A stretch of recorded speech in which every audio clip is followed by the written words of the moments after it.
Good afternoon. You've done well for the last 6 weeks. This has been exciting.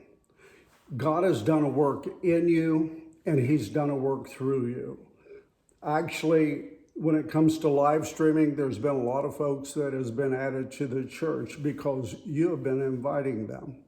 I want to thank especially those of you that have stepped up and put up with me for the last 6 weeks, having Zoom meetings with you weekly and you having home group Zoom meetings and contacting people. This is really stepping out, and I want to thank every one of you for that. And those that have belonged to those groups, I want to thank you for engaging and staying engaged. But as the state unfolds things and the retail markets open back up, we begin our phase of moving back into the church. So what does that look like? Phase 1, starting next week, we will restart life groups. So you can go ahead and meet as life groups. And I would encourage you for the first few groups, or at least the next month, you consider one another in social distance. I realize that most of you have been in quarantine for about 6 weeks. You live in the country, you live in a rural area, and so the chances of you being contagious are very slim. But consider one another for the next month. You know, God has not given us a spirit of fear. He's put the Holy Spirit in us, and He wants us to use wisdom. So life groups start next week.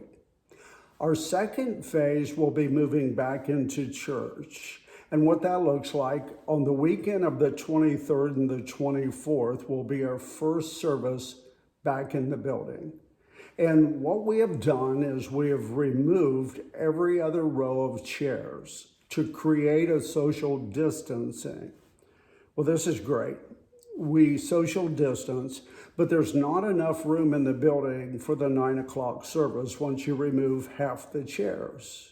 So this creates a problem, and what it creates is all of us need to get involved in this. And I've let the life group leaders know and the small group leaders know how we're going to try to work through this, but we want to shift people to the Saturday night service and the 2 Sunday services for at least a month. And if we end up with 70 to 90 people on Saturday night and 70 or 80 or 90 people on the first and second service, we should be fine. If we have to tweak that, we'll just do another Sunday service. We'll watch this as it unfolds. Now, something about this phase as we walk through it, for the next month, we will not have a nursery or toddler class or church on the hill. And the reason for this is, first of all, we are trying to look to see what the state says about child care and safety there. So what we're doing is we basically are leaving the nursery open. If you want to, parents want to sit in the nursery with your baby and listen to the message, you're more than welcome to do that. The other 2 classes, as we unfold things, this will give us a chance to reload when it comes to our volunteers. And we'll do this over a month's period.